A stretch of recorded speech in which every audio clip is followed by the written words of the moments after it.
تو یاد رکھو یہ نام بچانے کے لیے نا آپ کو نماز پڑھنی پڑے گی. یہ پوری تقریر کا خلاصہ یہ ہے. یہ نام اللہ اس وقت تک نہیں مانتا جب تک آپ نماز نہیں 5 ٹائم نماز کی پابندی نہیں کرتے. اللہ اس نام کو مانتا ہی نہیں ہے. تبھی اللہ نے اپنے نبی کی زبان سے کسی اور جرم پر اتنے بڑے کفر کا حکم نہیں لگایا جتنا نماز چھوڑنے پر لگایا ہے. بخاری مسلم کی حدیث ہے. حضرت عبداللہ ابن مسعود رضی اللہ عنہما فرماتے ہیں کہ ہم نبی صلی اللہ علیہ وسلم کے دور میں کسی گناہ کو کفر نہیں سمجھتے تھے. کوئی بھی گناہ ہو جاتا نا, زنا بھی ہو جاتا کسی سے, ہم سمجھتے مسلمان ہے مگر اس سے کیا ہو گیا, زنا ہو گیا. ہم سمجھتے تھے مسلمان ہے مگر اس سے کیا ہو گئی, چوری ہو گئی, اس کا ہاتھ کاٹ دیا چوری کی وجہ سے. مسلمان ہے بھائی, ہاتھ کٹ گیا. مسلمان ہے بھائی, اس نے یہ کر لیا, اس نے یہ کر لیا, جو جرائم ہوتے ہیں دنیا میں. لیکن کہا, فرمایا کہ ہم نماز چھوڑنے والے کو مسلمان نہیں سمجھتے تھے, اسلام سے خارج سمجھتے تھے. کہ جس دن اللہ تعالیٰ اپنی پنڈلی کو ظاہر فرمائیں گے اور کیا ہوگا کیسے ہوگا یہ متشابہات میں سے ہے, اس کی حقیقت اللہ ہی جانتا ہے. تو سب لوگ سجدے میں گر پڑیں گے اس کا جمال دیکھ کر, اس کا حسن دیکھ کر, اور اس وقت لوگوں کو سجدے میں لذت محسوس ہوگی, مزہ آئے گا. لیکن کچھ بدبخت ایسے بھی ہوں گے جو سجدہ کرنا چاہیں گے مگر وہ سجدہ نہ کر سکیں گے, ان کی کمر اکڑا دی جائے گی, تختے کی بنا دی جائے گی. یہ وہ لوگ تھے یدعون الی السجود, جن کو سجدے کی طرف بلایا جاتا تھا. وہم سالمون, اس وقت ان کی کمر تختے کی نہیں تھی, یہ صحیح سالم تھے. تو اس پر پچھلے ہفتے تفصیل سے بیان شروع ہوا تھا کہ اللہ تعالیٰ کو اپنی عبادتوں میں سب سے زیادہ جو پسند ہے عبادت وہ نماز ہے. نماز عربی میں جسے صلاح کہتے ہیں. دنیا میں کوئی بھی کسی کو جب کسی کام کے لیے بلاتا ہے, کوئی ذمہ داری لگاتا ہے, تو ایک مرتبہ بتا دینا کافی سمجھا جاتا ہے. اناؤنسمنٹ ایک دفعہ ہوتی ہے. اللہ تعالیٰ نے بھی جتنی عبادتیں ہمیں دیں ان میں ایک دفعہ اناؤنسمنٹ ہوئی ہے. رمضان کا روزہ فرض ہے, کتنی دفعہ بتایا, 2 دفعہ بتایا, لیکن وہ اسی آیت کو ریپیٹ کیا ہے ایک ہی جگہ پہ. اس کے بعد دوبارہ نہیں بتایا گیا. حالانکہ روزے رکھنا بھی کوئی آسان کام نہیں ہے. حج فرض ہوا ہے, ایک آیت میں اللہ نے فرض کیا, اس کے بعد اس آیت کو دوبارہ ریپیٹ نہیں کیا. وَلِلَّهِ عَلَى النَّاسِ حِجُّ الْبَيْتِ مَنِ اسْتَطَاعَ إِلَيْهِ سَبِيلًا, لوگوں پر لازم ہے اللہ کے لیے کہ جو استطاعت رکھتے ہیں وہ بیت اللہ کا حج کریں. بس ایک دفعہ کافی ہے. اسی سے پوری دنیا صدیوں سے جو بھی مسلمان ہیں حج کرتے چلے آ رہے ہیں, لاکھوں روپے خرچ کرتے ہیں. لیکن نماز ایک ایسی چیز ہے جسے بار بار بار بار بار بار درجنوں بار قرآن میں بتایا گیا ہے, درجنوں بار. جہاں اہل ایمان کی صفات بیان کی, نماز اور زکوٰۃ بھی ساتھ میں. نماز ادا کرتے ہیں, زکوٰۃ دیتے ہیں, نماز ادا کرتے ہیں, خرچ کرتے ہیں, نماز ادا کرتے ہیں, غریبوں کو کھانا کھلاتے ہیں, نماز ادا کرتے ہیں, ہماری راہ میں خرچ کرتے ہیں. تو پیسے خرچ کرنا جس کو روکڑا کہا جاتا ہے, اور نماز پڑھنا, یہ 2 اسلام کے ایسے لازم اور ملزوم حکم ہیں کہ جن کے بغیر اللہ آپ کے اسلام کو اسلام ماننے کے لیے تیار ہی نہیں ہے. انہیں کہا جاتا ہے شعائر اسلام میں سب سے بڑے شعائر.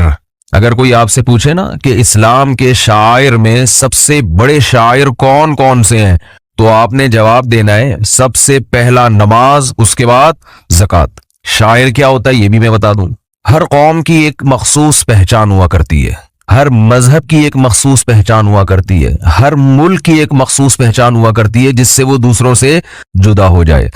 دیکھو انسان کی ایک مخصوص پہچان ہے, اس کا نام.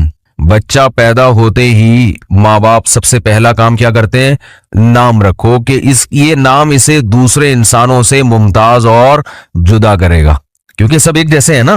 مثال کے طور پر نادرا والے یہ قانون بناتے ہیں کہ جو بچہ پیدا ہو اس کی ناک کا سائز, آنکھوں کا سائز رجسٹرڈ کروا لیں. یہ بتا دیں کیسی ہے ناک اور آنکھیں کیسی ہیں, تاکہ ہمیں پتہ چل جائے یہ الگ ہے اور وہ دوسرے الگ ہے. یا والدین بھی ایسا کرتے کہ ہمارے 6 بچے ہیں, تو یہ والا چونکہ تھوڑی سی موٹی ناک ہے, وہ والے کی تھوڑی سی پتلی ہے, تو ہم کہیں گے موٹی ناک والا اور اس کو کہیں گے پتلی ناک والا. یعنی صفات سے ہم بلائیں گے اور فرق کریں گے, یہ والا یہ والا ہے, وہ والا نہیں ہے یہ, اور وہ والا ہے, وہ والا یہ والا نہیں ہے. کتنی ٹینشن ہو جاتی کہ نہیں ہو جاتی. بھائی ہو سکتا ہے تیسرا بچہ پیدا ہوتا اس کی بھی موٹی ناک ہوتی. اب موٹی میں درمیانی درجے کی موٹی اور زیادہ موٹی, کیا ہو گیا. نادرا والے بھی ٹینشن میں, وہ ڈیٹا جب سرچ کرتے تو بھائی 2 آنکھوں والے کتنے ہیں, تو سارے 2 آنکھوں والے ہیں. بڑی آنکھوں والے تو بڑی میں لاکھوں کروڑوں ایسے آ جاتے جن کی آنکھیں بڑی ہیں. چائنا آنکھیں, छोटी छोटी आंखें, लाखों करोड़ हैं जिनकी चाइना वाले जैसे आंखें होंगी। तो सबसे पहले जो इंसान की पहचान है वो क्या है? नाम। भाई इसका नाम वसीम है, इसका नाम सत्तार है, इसका नाम गफ्फार है। और फिर नामों में भी एक दूसरे से फर्क करने के लिए वल्दियत डाल दी जाती है। ये सलीम भाई, ये भी सलीम, ये भी सलीम, लेकिन ये सलीम जो वसीम का बेटा और ये सलीम जो सत्तार का बेटा, वल्द सत्तार। ऐसा ही होता है कि नहीं होता? लेकिन इसमें भी फिर कंफ्यूजन होती है। सलीम वल्द सत्तार बहुत से होंगे। भी मैं चंद दिन पहले किसी मजलिस में गया तो एक साहब आए, तारुफ आपका नाम क्या है? मैंने कहा तारिक मसूद। मैंने कहा आपका? कह रहे तारिक मसूद। बिल्कुल वही नाम, कर लो क्या करना है भाई। और चले आगे, एक साहब का नाम भी तारिक मसूद, मेरा नाम भी तारिक मसूद। और जब उनसे उनका नाम पूछा गया तो उनका नाम मुफ्ती तारिक मसूद, मुफ्ती भी उनके शुरू में लगा हुआ है। तो कितनी कंफ्यूजन है ना।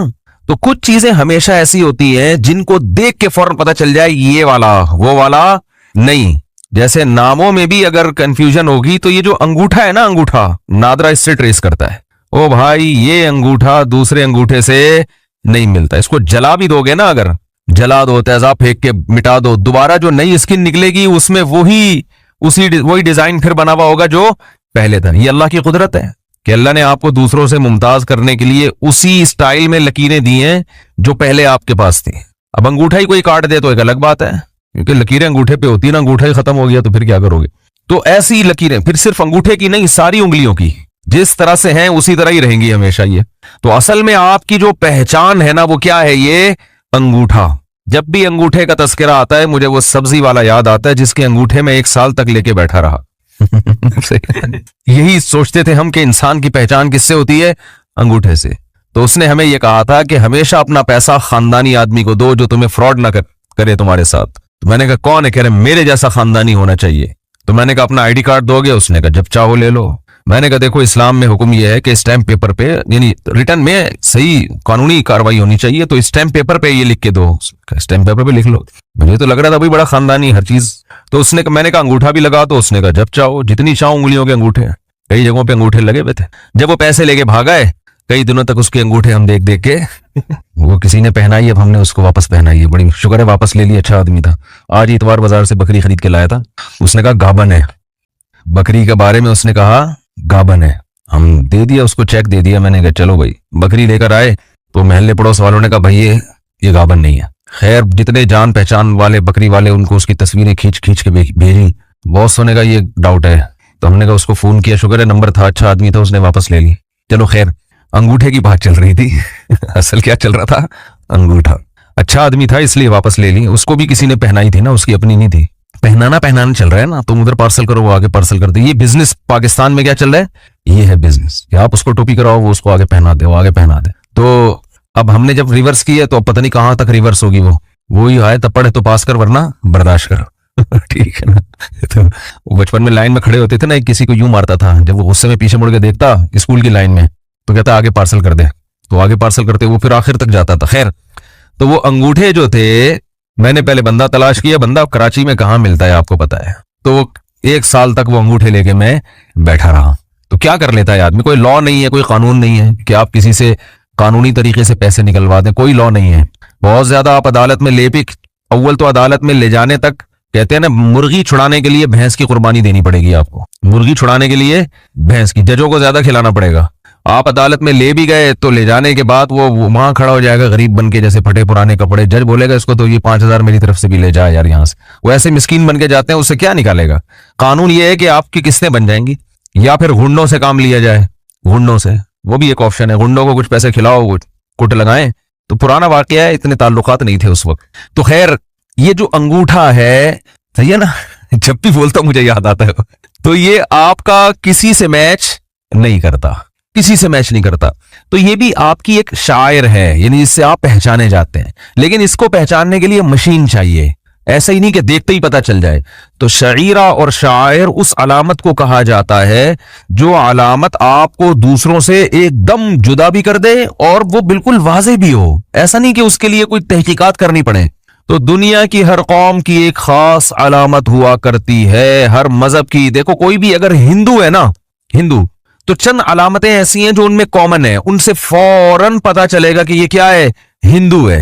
अब हिंदुओं में कुछ बड़े मजहबी होते हैं, वो मंदिर जाते हैं, वो बुतों की इबादत करते हैं। कुछ मजहबी नहीं होते, थोड़े से लिबरल होते हैं, वो क्या करते हैं, साल में 1 आध दफा चले गए, और कुछ बहुत ही लिबरल होते हैं, वो बिल कुछ भी नहीं करते, लेकिन वो होली जो उनकी मजहबी त्यौहार आता है ना, उसको मना लेते हैं वो। तो हम ये कह सकते हैं कि हिंदुओं का होली मनाना या इनकी औरतों का माथे पे टीका लगाना ये एक ऐसा शिआर है कि और कुछ हो ना हो इससे पता चल जाता है कि ये क्या है, हिंदू है। ये हर एक ने किया हुआ होता है, ये हर एक ने किया हुआ होगा। हत्ता कि इनमें जो लिबरल भी होंगे, जो मजहब को नहीं भी मानते, वो भी कुछ न वो भी होली मना लेते हैं। तो ये शायर का ये मतलब होता है। क्रिश्चियन जो होगा, ईसाई जो होगा, उसकी सबसे बड़ी अलामत है सलीब। दुनिया में कहीं भी होगा वो सलीब को इज्जत देते हैं, वो सलीब का एहतराम करते हैं। जो सलीब का निशान है ना, उसका वो एहतराम करते हैं, कहीं भी होगा। अगर कोई ईसाई उस सलीब ही को नहीं मानता, फेंक दे, तो इसका मतलब ये मुल्हिद है, ये ईसाई नहीं है। ये ईसाइयों में बिगड़ा हुआ ईसाई नहीं, बल्कि ये वो ईसाई है जो जिसने ईसाइयत को तर्क कर दिया है। तो याद रखो, जैसे ईसाइयों का ये खास शिआर है सलीब का निशान, हिंदुओं का एक खास शिआर है कि होली तो मना ही लेते हैं वो, टीका उनकी औरतें माथे पे लगा ही लेती हैं, मखसूस उनके लिबास होते हैं। तो इसी तरह इस्लाम की जो सबसे बड़ी अलामत कुरान और सुन्नत ने हमें बताई है ना, सबसे बड़ी अलामत, बाज लोग कहते हैं तौहीद है। भाई तौहीद तो इस्लाम में दाखिले के लिए जरूरी है ना, वो शायर थोड़ी है, वो तो इस्लाम में आपकी एंट्री इसके बगैर तो हो नहीं सकती ना, इसके बगैर तो इस्लाम ही नहीं है। तो तौहीद के बाद यानी जो सबसे बड़ी अलामत जिससे आप पता चले कि आप मुसलमान हैं, वो नमाज है। इसलिए हदीस में आता है कि मुसलमान नमाज छोड़ सकता ही नहीं है। ये मुमकिन ही नहीं है कि ये मुसलमान और नमाज छोड़ दे, ये पॉसिबल ही नहीं है। आपके पॉसिबल तो है, हमारे यहाँ तो छोड़ रहे हैं लोग, ज्यादातर छोड़ ही रहे हैं। तो ये सिर्फ आपको यहां मिलेगा, बर्रे सगीर में, दुनिया में कहीं नहीं मिलेगा। अफगानिस्तान में हर शख्स नमाज पढ़ता है, चाहे वो चर्स भी पीता होगा ना, नमाज पढ़ेगा। सऊदी अरब चले जाएं, शराब भी अगर कोई पीता होगा ना अरबी, नमाज बोलो ना क्या हो गया, पढ़ेगा। लोग हमें आके बताते हैं, यार मैं रॉयल फैमिली में था, वो एक शेख शराब पीता था, नमाज के टाइम में नमाज पढ़ता है, मुझे समझ में नहीं आ रहा हूँ, शराबी भी नमाजी होते हैं। मैंने कहा उनको हम लोग समझ में नहीं आते, यहां वाले लोग उनकी समझ में नहीं आते कि ये अपने आप को मुस्लिम भी कहते हैं, फिर नमाज कैसे छोड़ देते हैं। ये तो काम अजीब वो नहीं कर रहे, काम अजीब हमारे यहां हो रहा है कि अब कलमा पढ़ते भी हैं और नमाज भी जाया कर देते हैं। हमारे एक दोस्त हैं कारी साहब, कारी साद नौमानी का नाम तो सुना होगा, बड़े मशहूर कारी हैं, अक्सर सलाम दुआ रहती है। उन्होंने मुझे एक वाकया सुनाया, उनकी रॉयल फैमिलीज में बहुत आना जाना होता है, क्योंकि अरब में एक अच्छी आदत है कि जैसे भी हो, कुरान से बड़ी मोहब्बत है उन लोगों को। अमल में कोताही अपनी जगह, लेकिन कुरान की तिलावत के प्रोग्राम और कारियों के साथ ताल्लुक ये अरब में बहुत है। तो जो बड़े बड़े मशहूर कारी है ना, उनको अरब के बड़े बड़े यानी जो बादशाह है वो इन्वाइट करते हैं। हमारे यहाँ तो कारियों को कोई लिफ्ट, कभी सुना वजीर आजम ने कारी साहब को बुलाया, कभी सुना? यहाँ वो रिवाज नहीं है अरबों में, क्योंकि उनकी जबान में कुरान नाजिल हुआ ना, तो वो कुरान सुनने के शौक रखते हैं, उनकी समझ में भी आता है, चाहे वो अमल ना भी करें लेकिन सुनते हैं। मिस्र में आप जाएं, जैसे हमारे यहाँ बसों में गाने लगे होते हैं, ऐसे वहां बसों में तिलावत लगाते हैं लोग। और मैं अरबों के साथ रहा भी हूँ, बहुत ज्यादा कुरान सुनते हैं। मैंने अरबों के हाथ में रेडियो देखे, बहुत पुरानी बात है, 20 साल हो गए, हमारे यहाँ मदरसे में आया करते थे बहुत। तो वो क्या करते थे कि वो जब फारिग बैठे तिलावत सुनना शुरू। हमारे यहाँ तिलावत सुनने का ऐसा ट्रेंड नहीं है। तो कहते हैं मैंने किसी अरब मुल्क में जाना हुआ, वहां रॉयल फैमिली के कुछ लोग, तो एक शहजादा जो था वो कहीं अय्याश होगा, शराब के नशे में नशे में मदहोश, उसको लाया गया ना कि भाई ये पता नहीं कहाँ से मिला है शाही महल में। कह रहे मैं भी बैठा हुआ, उसको जैसे ही लेकर आया, नमाज का टाइम निकल रहा था और उसने वजू किया ऐसे करके ना, जल्दी जल्दी नमाज पढ़ रहा है। हमने कहा यार ये देखो, एक तरफ अय्याशी देखो, नमाज का टाइम निकल रहा है तो उसको नहीं निकलने देना, वो तो पढ़नी ही पढ़नी है। वजह क्या है? देखो, अपने आप से इस्लाम का नाम हटाने के लिए मुसलमान जल्दी तैयार नहीं होता कि इस्लाम का नाम ही मेरे नाम से हट जाए, जैसा बर्जी गुनहगार हो जाए। आप ये तो कभी नहीं चाहोगे ना कि शनाख्ती कार्ड में मजहब के खाने में आपको कादियानी लिख दें, वो चाहेगा ये आपको गैर मुस्लिम लिख दें? भाई जो भी है, हम ये कहते हैं एक नाम ही तो रह गया है और तो हमारे पास कुछ बचा नहीं है, तो ये नाम, हमारे नाम से ये लेबल नहीं हटना चाहिए। तभी हम जब भी कोई गैर मुस्लिम भी हमसे पूछता है आपका मजहब क्या है, हम फौरन कहते हैं क्या है, इस्लाम। हालांकि ना दाढ़ी होती है ना जनाब और कोई ढंग के इस्लाम वाले काम कर रहे होते हैं, लेकिन हम कहते हैं वो बात की बात है, लेकिन है हम क्या बोलो मुस्लिम है, कहते हैं कि नहीं कहते? और अगर वो कहते नहीं यार तुम मुस्लिम नहीं हो, तुम तो ड्रामेबाज हो, तुम तो हिंदू हो, तुम अपनी शादियों के तरीके देखो तो हिंदुओं वाले तरीके हैं, तुम हिंदू हो, अगर गैरत होगी गुस्सा आएगा कि नहीं आएगा? बल्कि आता है गुस्सा, इतनी गैरत अल्हम्दुलिल्लाह मुसलमानों में है। वो भाई तू मुझे हिंदू क्यों कह रहा है? अब वो हिंदू जवाब में कहे तू क्या हिंदू पढ़े लिखे नहीं होते? क्या हिंदू इंसान नहीं होते? आप बोलो वो पढ़े लिखे भी होते हैं, इंसान भी होते हैं, लेकिन आप मुझे हिंदू नहीं कह सकते, इतनी बड़ी गाली समझी जाती है। आप मुझे ईसाई कह दो। हमारे एक दोस्त है, वो कोई एक लड़का आया मिलने के लिए ना, बाहर से आया था, वो पहचान नहीं है उसकी, उसके चेहरे से ऐसा लग रहा था जैसे کسی اور مذہب کا ہے وہ. بعض دفعہ پہچانا جاتا ہے نا انسان اپنے. تو وہ دوست جو تھا میرا وہ اس نے احتیاط نہیں کی, اس نے کہا آپ کرسچن ہیں یا آپ, اس کو ایک دم اس کو غصہ آ گیا, بھائی میں تمہیں کرسچن لگ رہا ہوں. تو میں نے بھی اس دوست سے کہا, میں نے کہا ایسے کسی کو اس طرح نہیں بولا کرو یار. حالانکہ وہ بیچارہ ایسا ہی لگ رہا تھا, کوئی زیادہ باعمل مسلمان نہیں لگ رہا تھا وہ, لیکن اس کو غصہ آ گیا کہ یار مجھے کیا کہہ دیا کرسچن. حالانکہ کرسچن ہم سے زیادہ پڑھے لکھے ہیں, انگریز سارے کیا ہے, کرسچن ہی ہے نا, سارے عیسائی ہیں, بڑے بڑے سائنسدان یہودی یا عیسائی ہیں. اب آپ کو چونکہ عیسائیوں میں اتنے بڑے بڑے سائنٹسٹ پیدا ہوئے اور اتنے زبردست, امریکہ کا صدر بھی عیسائی ہے بھائی, اتنے اللہ نے عزت دی ہے, لہذا آج سے میں تجھ کو معاذ اللہ پیار سے عیسائی کہا کروں گا. آپ بولو بھائی ہم منگی چماری جو ہے نا, اگر مسلمان ویسے ہیں نہیں لیکن ایک مثال دے رہا ہوں, منگی چمار بھی ہوں لیکن ہم نام کے ساتھ اسلام کا لاحقہ نہیں ہٹائیں گے. اور راحت اندوری کا ایک شعر ہے مگر ایک ایمان باقی ہے, اسے بڑا یاد نہیں آ رہا مجھے شعر. اس شعر کا یہی مفہوم ہے کہ اور تو ہمارے پاس کچھ نہیں ہے, ایک نام رہ گیا ہے. تو یاد رکھو یہ نام بچانے کے لیے نا آپ کو نماز پڑھنی پڑے گی. یہ پوری تقریر کا خلاصہ یہ ہے. یہ نام اللہ اس وقت تک نہیں مانتا جب تک آپ نماز نہیں, 5 ٹائم نماز کی پابندی نہیں کرتے. اللہ اس نام کو مانتا ہی نہیں ہے, تبھی اللہ نے اپنے نبی کی زبان سے کسی اور جرم پر اتنے بڑے کفر کا حکم نہیں لگایا جتنا نماز چھوڑنے پر لگایا ہے. بخاری مسلم کی حدیث ہے, حضرت عبداللہ ابن مسعود رضی اللہ عنہما فرماتے ہیں کہ ہم نبی صلی اللہ علیہ وسلم کے دور میں کسی گناہ کو کفر نہیں سمجھتے تھے. کوئی بھی گناہ ہو جاتا نا, زنا بھی ہو جاتا کسی سے, ہم سمجھتے مسلمان ہے مگر اس سے کیا ہو گیا, زنا ہو گیا. ہم سمجھتے تھے مسلمان ہے مگر اس سے کیا ہو گئی, چوری ہو گئی, اس کا ہاتھ کاٹ دیا چوری کی وجہ سے. مسلمان ہے بھائی, ہاتھ کٹ گیا. مسلمان ہے بھائی, اس نے یہ کر لیا, اس نے یہ کر لیا, جو جرائم ہوتے ہیں دنیا میں. لیکن کہا فرمایا کہ ہم نماز چھوڑنے والے کو مسلمان نہیں سمجھتے تھے, اسلام سے خارج سمجھتے تھے. تبھی آپ دیکھو قرآن مجید کیا کہتا ہے, فَوَيْلٌ لِّلْمُصَلِّينَ الَّذِينَ هُمْ عَنْ صَلَاتِهِمْ سَاهُونَ الَّذِينَ هُمْ يُرَاءُونَ. تباہی ہے ان نمازیوں کے لیے جو نماز میں ریاکاری کرتے ہیں, صرف دکھانے کے لیے پڑھ رہے ہیں, اللہ کے لیے نہیں پڑھ رہے. یہ وہ لوگ ہیں جو منافق تھے. تو اللہ نے منافق کی یہ علامت نہیں بیان کی کہ وہ نماز نہیں پڑھتا. پوائنٹ کی بات ہے, اس کو کھوپڑی میں بٹھائیں. اللہ نے منافق کی علامت بیان کی وہ جھوٹ بولتا ہے. اللہ نے منافق کی علامت بیان کی وہ وعدے کی خلاف ورزی کرتا ہے. وَإِذَا اؤْتُمِنَ خَانَ, جب اس کے پاس امانت رکھوائی جائے تو خیانت کرتا ہے. زبان میں 2 نمبری ہر چیز میں. لیکن قرآن کہہ رہا ہے کہ یہ کہیں نہیں کہا کہ منافق نماز نہیں پڑھتا, یہ نہیں کہا قرآن نے. کیا ہو گیا بھائی, قرآن نے منافق کی علامتیں بیان کی ہیں کہ یہ جرم بھی کرتا ہے, رشتہ داری توڑتے ہیں, یہ بھی قرآن نے کہا. منافق کیا کرتا ہے, رشتہ داری کو توڑتا ہے. یفسدون فی الارض, زمین میں فساد میں چاہتا ہے, ادھر چغلیاں لگانا, ادھر سے ادھر کی ادھر کر کے لوگوں کو آپس میں لڑوانا, فتنہ پھیلانا, اجتماعیت کو توڑنا, مالداروں کو غریبوں پہ خرچ کرنے سے روکنا, یہ سارے کام کرے گا. قرآن میں ایک جگہ بھی نہیں ہے کہ نماز نہیں پڑھتا منافق, یہ نہیں ہے. ارے بھائی جب اتنے بڑے بڑے جرم کر سکتا ہے تو نماز تو سب سے مشکل چیز ہے نا, مشکل عبادت ہے, تو وہ کیوں پڑھ رہا ہے منافق. ارے منافق کو کیا ضرورت ہے, جب تم جھوٹ بول سکتے ہو, نبی کے خلاف لوگوں کو ورغلا سکتے ہو, تو نماز بھی گول کر دو. قرآن کہہ رہے نا نا نا نا نا, منافق نماز کا بڑا سخت پابند ہوتا ہے. فویل للمصلین, تباہی ہے ان منافق نمازیوں کے لیے جو پکے نمازی ہیں. یعنی منافق کی علامت ہے کہ وہ نماز پڑھتا ہے, لیکن کیوں, یراؤن, صرف نبی اور صحابہ کو دکھانے کے لیے, اللہ کے لیے نہیں پڑھتا وہ.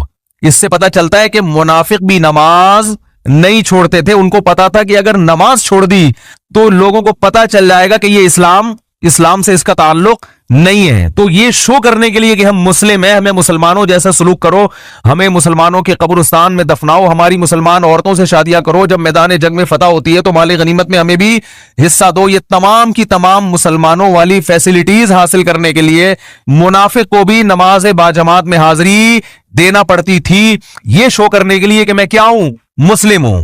اور آج پکے مسلمان کو بھی حاضری دینے کی ضرورت, بولو بھائی, نہیں ہے. پکا مسلمان ہوگا, دفن ہونا چاہتا ہے مسلمانوں کے قبرستان میں, اس کام کے لیے اس کو پوری زندگی نماز نہ پڑھے کوئی فرق, بولتے کیوں نہیں, بولو نا یار, نہیں پڑھتا, پوری زندگی نماز نہ پڑھے. مسلمان لڑکی سے شادی کرنا چاہتا ہے, اس کے لیے نہ اس لڑکی کو ضرورت ہے کہ اپنا مسلمان نمازی ہونا ثابت کرے, نہ لڑکے کو, ویسے ہی نکاح ہو جاتا ہے, چل بھائی ہے سب بے لگام اونٹ نہیں ہوتے جیسے. تو یہ وہ نہیں ہے جو جس پہ صحابہ اور تابعین تھے. یاد رکھو یہ ہمارا اپنا اسلام ہے جو شاید قیامت میں مسترد ہو جائے, شاید مسترد ہو جائے. تو اس لیے اسلام کی جو سب سے پہلی علامت ہے کہ ہندو جب آپ کو دیکھے گا تو اسے پتا چل جائے گا کہ مسلمان ہے، وہ کیا ہے؟ جیسے ہی یدعون الی السجود، قرآن کہتا ہے جب سجدے کے لیے بلایا جاتا ہے، حی علی الصلاۃ کی ندا لگتی ہے تو یہ اس ندا پر لبیک کہتا ہوا مسجد کی طرف جاتا ہے، 5 ٹائم نماز پڑھتے ہیں۔ یہ علامت ہے سب سے بڑی کہ جو آپ کو فرق کرے گی کہ یہ مسلم ہے اور یہ نن مسلم ہے، یہ غیر مسلم ہے، یہ مسلم ہے۔ تو یہ جو ہمارے ہاں اتنا حساب چل رہا ہے نا، اندھی چل رہی ہے، بالکل پڑھتے ہی نہیں نماز۔